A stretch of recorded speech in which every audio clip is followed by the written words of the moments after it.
Hello, everybody. This here is Tom Turtle. We haven't met you too much here. I'm glad you're here, Tom Turtle.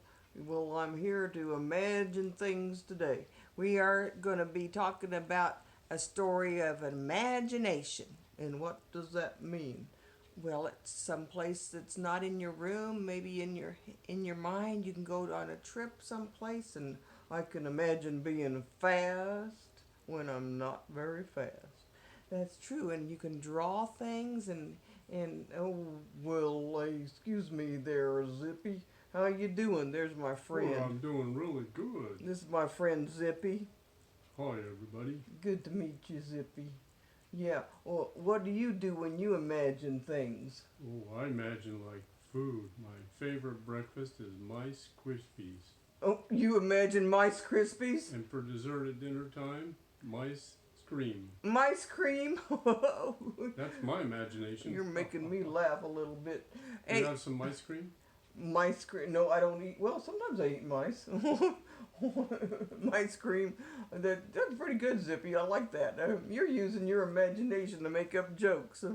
Yeah, our imaginations are very important. Yep. And there's a boy that liked to draw, and he used his imagination a lot. That's the truth. Yes, he did. It's kind of creepy, but most of the time we should use our imaginations for good things that help us or someone else or property or stuff. Yep, we don't want to hurt somebody. Hey, Tommy.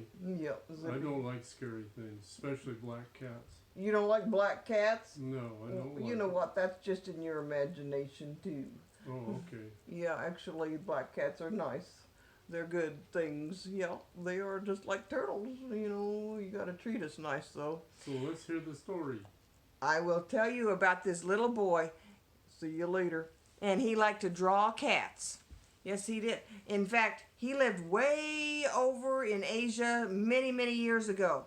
And he drew cats all the time. He was drawing cats kind of like you, Zippy. But he wouldn't learn anything. He was just wanting to draw all the time. And it is great to draw. It's always good. It helps you calm down sometimes to draw. And he liked to draw cats. And he drew cats so much that people finally said, well, maybe he's just got a gift for drawing, and maybe we should send him to grow that gift and get better at it, and we'll send him off to an art school. And this was a long time ago, like I said, and it was over in Asia, a long ways away from here.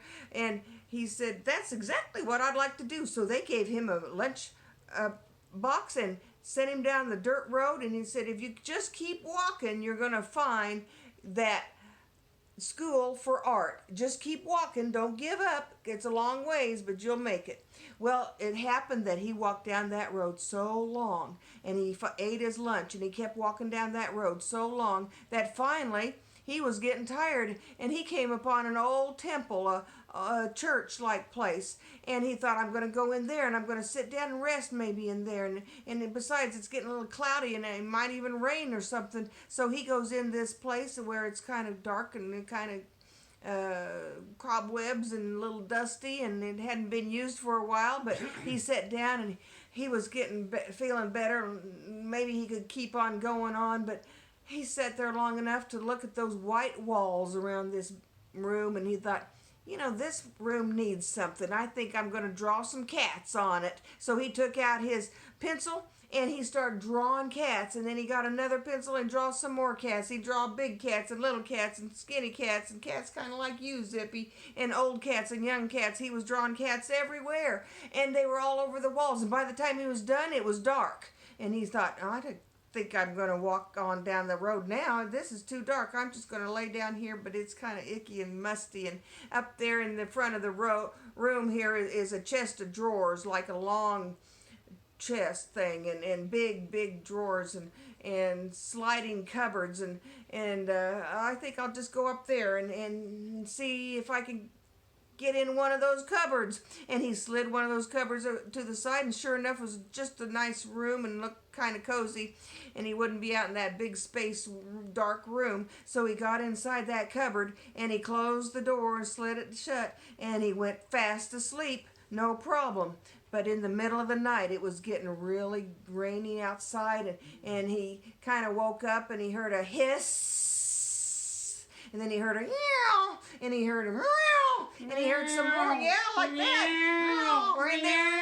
And they were just hissing and fighting with each other. There was a big ruckus of a fight outside his cupboards, and he wasn't going to get out there at all. This was scary, and he kept himself inside there, and he just almost could smell the dust flying in the air, and the hair flying in the air, and the big sounds of hissing and fighting and carrying on with one another, and he didn't know how long it lasted. It was too long, but finally, have you ever heard of a cat fight? It's really scary. They sound really creepy, and finally it kind of started dying down, and it got a little bit less and less, and finally it was quiet.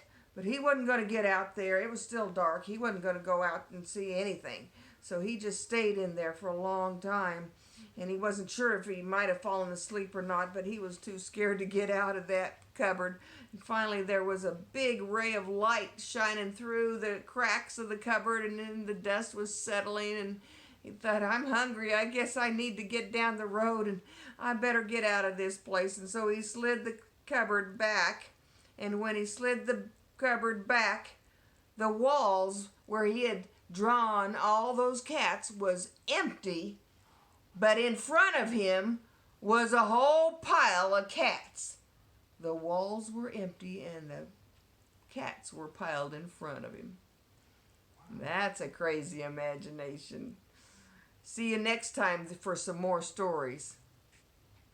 We like you.